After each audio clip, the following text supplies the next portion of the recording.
Hello everyone, welcome back to Magnet Brains. My name is CS Payal Popli and इस video में हम पढ़ने वाले हैं फिर से एक केस स्टडी।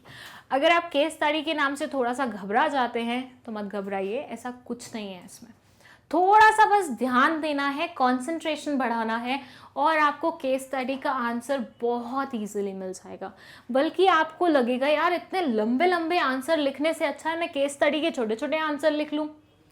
वहां पे आपको रॉट लर्निंग करनी पड़ती है, वेयरएज यहाँ पे आपको चीज़ें समझनी पड़ती हैं। बट मेहनत दोनों में ही है काइंड ऑफ। बट यहाँ वाला थोड़ा सा इंटरेस्ट के साथ पढ़ा जा सकता है। हम ऑलरेडी 2 केस स्टडीज़ देख चुके हैं हमारे प्रीवियस वीडियोस में। अगर आपने वो वीडियोस नहीं देखे हैं तो ज़रूर देख लीजिए। मैं आपको उतना सिलेबस पे फोकस करने के लिए नहीं बोलूँगी जितना मैं आपको केस स्टडीज़ पे फोकस करने के लिए बोलूँगी, क्योंकि आधे से ज़्यादा पेपर कहाँ से आता है? केस स्टडी से आता है। शुरू करते हैं ये वाली case study. It says Mamata rice food limited is a well known rice producing company falling down from the beginning of the year. मतलब एक कंपनी का नाम लिखा हुआ है जो कि एक राइस प्रोड्यूसिंग कंपनी है, चावल बनाते हैं ये लोग। पर पिछले साल से, मतलब beginning year of the year से, मतलब स्टार्टिंग, मतलब ऐसा मान लीजिए जनवरी से इस कंपनी की थोड़ी अच्छी हालत नहीं है, थोड़ी सी गिरावट आई है इसके सेल्स में। The management is basically worried about this situation. जो पूरी मैनेजमेंट है कंपनी की वो वरिड है। ऑब्वियसली जब आपके सेल्स डिक्रीज हो जाएंगे तो आप वरिड तो हो गए यार, क्योंकि आपका प्रॉफिट भी तो डिक्रीज हो रहा है। With a view to find out solution that management made a team to find out the reasons for downfall of the sales. इन्होंने बोला कि भैया समझे तो क्या हो गया हमारे सेल्स को, क्यों हुआ है ऐसा, मतलब ऐसे कौन से रीजंस थे जिनकी वजह से हमारे सेल डिक्रीज हो रही है। The survey that gave following 4 reasons for the downfall of the companies. ये बोलते हैं कि भैया मैनेजमेंट ने ये समझने के लिए कि सेल डिक्रीज क्यों हो रही है, उन्होंने बनाई एक टीम। उन्होंने टीम को बोला कि भैया तुम क्या करो, स्टडी करो, तुम देखो कि क्या हुआ है ऐसा। लास्ट ईयर जब हमारी सेल इतनी ज़्यादा थी तो इस साल इतनी कम क्यों हो गई है। तो टीम ने ये कुछ रीजंस दिए जिनकी वजह से उन्हें लग रहा था कि सेल डिक्रीज हुई है। मतलब पूरा रिसर्च करने के बाद इन कंक्लूजन्स पे पूरी टीम पहुंची थी। ये 4 रीजंस उन्होंने दिए कि भैया इसकी वजह से सेल डिक्रीज हो रही है। अब यहाँ ये बोलते हैं on account of increase in export duty made by the government demand has gone down. पहला रीजन उन्होंने ये दिया। अब ये रीजंस को बहुत ध्यान से पढ़ना क्योंकि क्वेश्चन यहीं से पूछा गया है।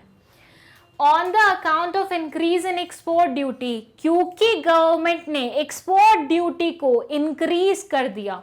मतलब बाहर से जब आप एक्सपोर्ट करते हुए यहाँ से जब आप चीजें एक्सपोर्ट करते थे, बाहर के नेशन में भेजते थे, तो उस पर लगती है एक एक्सपोर्ट ड्यूटी। ठीक है, अब एक्सपोर्ट ड्यूटी बढ़ा दिया, मतलब आपका जो प्रोड्यूस है, आपका जो प्रोडक्ट है वो महंगा हो गया।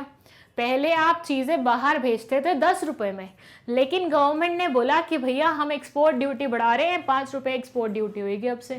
पहले 1 रुपये होती थी, 10 रुपये में 1 रुपये एडेड होता था। अब आपकी एक्सपोर्ट ड्यूटी मिला के आपका टोटल प्रोडक्ट का प्राइस पड़ रहा है 14 रुपये। पहले जो आइटम 10 रुपये की थी वो अब 14 रुपीज़ की हो गई है। तो ऐसे में आपका प्रोडक्ट महंगा हो गया। लोग 10 ही अफोर्ड कर सकते थे, उन्होंने क्या किया, किसी सब्स्टिट्यूट पे शिफ्ट कर गए। तो ये एक रीजन था जिसके कारण आपकी सेल क्या हुई है, डिक्रीज हुई है। सेकेंड ये बोलते हैं due to availability of other eatable substitutes the taste of the people is diverted from the rice. इन्होंने बोला अब मार्केट में इतनी बढ़िया बढ़िया आइटम आ गई हैं जो कि राइस का सब्स्टिट्यूट है, मतलब राइस की जगह इस्तेमाल की जा सकती हैं। तो ऐसे सिनेरियो में किसी को चाहिए ही नहीं कि वो राइस खाएं, वो सब्स्टिट्यूट के साथ बहुत ज़्यादा खुश हैं। थर्ड ये बोलते हैं the competitors imported new technology machine and are producing better quality rice. हमारे जो कॉम्पिटिटर थे उन्होंने नई मशीन खरीदी है, नई टेक्नोलॉजी लाए हैं और आजकल बड़ी अच्छी क्वालिटी के राइस बना रहे हैं। वहाँ पे आपकी क्वालिटी नीचे है। फिर है due to strain with neighbouring countries government and other countries government export is affected. क्योंकि हमारी पाकिस्तान और चाइना से लड़ाई चल रही है, so as a result of which उस देश से जो हमें एक्सपोर्ट के ऑर्डर्स मिलते थे वो भी चले गए।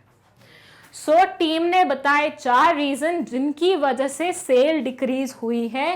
पहला रीजन है एक्सपोर्ट ड्यूटी बढ़ गया है, दूसरा रीजन है सब्स्टिट्यूट्स आ गए हैं, तीसरा रीजन है कॉम्पिटिटर ने अच्छी टेक्नोलॉजी ले ली है, और चौथा रीजन है कि हमारी गवर्नमेंट लड़ रही है डिफरेंट नेशन से, जिसकी वजह से हमारा एक्सपोर्ट क्या हो रहा है, इन्फ्लुएंस हो रहा है।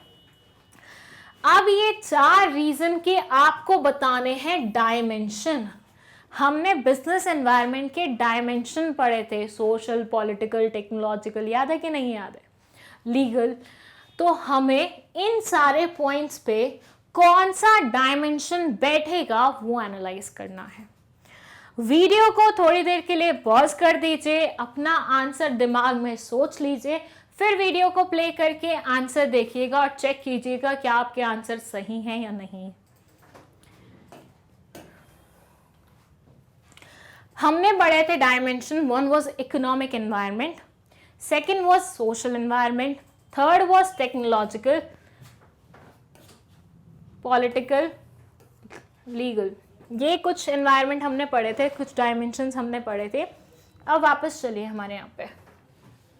On account of increase in export duty, क्या इंक्रीज हो रहा है, एक्सपोर्ट ड्यूटी। एक्सपोर्ट ड्यूटी के बारे में हम कहाँ पढ़ते हैं, हम पढ़ते हैं इसके बारे में इकोनॉमिक्स में। नहीं पढ़ा तो कोई दिक्कत नहीं है, आगे पढ़ेंगे आप। इकोनॉमिक्स में हम पढ़ते हैं एक्सपोर्ट ड्यूटी के बारे में। तो ये किससे कनेक्टेड हो गया, इकोनॉमिक्स से कनेक्टेड हो गया। तो ये कौन सा डायमेंशन होगा, इकोनॉमिकल डायमेंशन होगा। सेकेंड ये बोलते हैं due to availability of other eatable substitutes the taste of people is changing. लोगों की खाने की आदतें बदल रही हैं, मतलब सोसाइटी में चेंज आ रहा है, लोगों की प्रेफरेंसेस चेंज हो रही हैं। मतलब कौन सा वो हुआ, सोशल। ये जानना, जब भी लोगों से कनेक्टेड बात होगी ना, सोसाइटी से कनेक्टेड बात होगी, वो सोशल पॉइंट होगा। बस शॉर्टकट है ये। Competitor imported new technology, answer ही लिखा हुआ है भैया, टेक्नोलॉजी, नई टेक्नोलॉजी आ गई है, तो आंसर क्या होगा, टेक्नोलॉजिकल एनवायरनमेंट। एंड लास्ट है हमारा due to strain with neighbouring countries. ये गवर्नमेंट का क्या था, एक पॉलिटिकल स्टैंड था कि मैं तुमसे अब रिश्तेदारी नहीं रखना चाहता हूँ। तो ये कौन सा पॉइंट है, ये कौन सा डायमेंशन है, ये है आपका पॉलिटिकल डायमेंशन। तो ये रहे आपके answers, economic environment, social environment, technological environment and political environment. आया कुछ समझ के नहीं आया, आई एम प्रीटी श्योर आ गया होगा। नहीं आया तो वीडियो को रिप्ले करके देख लीजिए, आ जाएगा। केस स्टडीज में हड़बड़ी मत मचाना, आराम से समझना, तसल्ली से समझना, बट ऐसा समझना कि दोबारा कभी ना भूलो।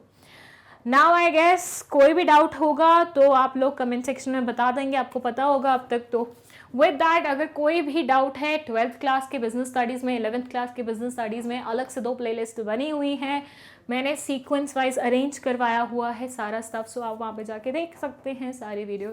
Thank you so much for watching this video.